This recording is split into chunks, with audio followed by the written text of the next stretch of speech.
Let's talk about motors and sensors setup. Let's open a sample program. Go up to File and open Sample Program. This window should pop up, and I'm going to do something really simple like just this moving forward program. Your motors and sensors are in the first several lines of your program. They're in this Pragma line. And so notice I have a motor in port 2 and it's called write motor. I can do a lot of stuff right here. I can actually change this to port 1. I can change this one maybe to port 10. I can also change the name of the motor if I want to.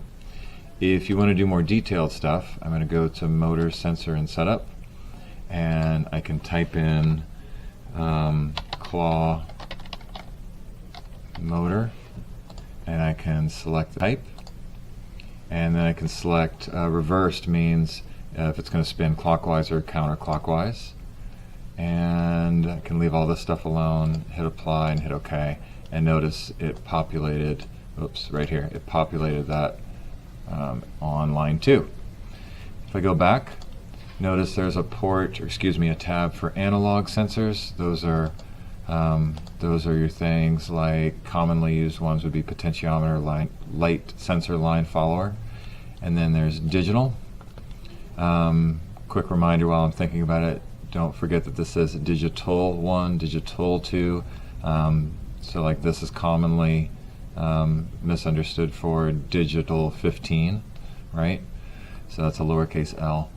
Your digital sensors are things like buttons and switches, encoders, LEDs, and your sonar. Some things like your sonar, for example, I'll click on centimeters. Notice it already populates. It has 2 wires, so that needs to go in digital port 1 and digital port 2. Give it a name real quick, hit apply and OK, and notice that that's going to just populate here. And again, I can change names. Oops, excuse me. I can change names, I can change ports, but if I'm going to add a new sensor or motor, that's best done clicking on this button and going inside the setup.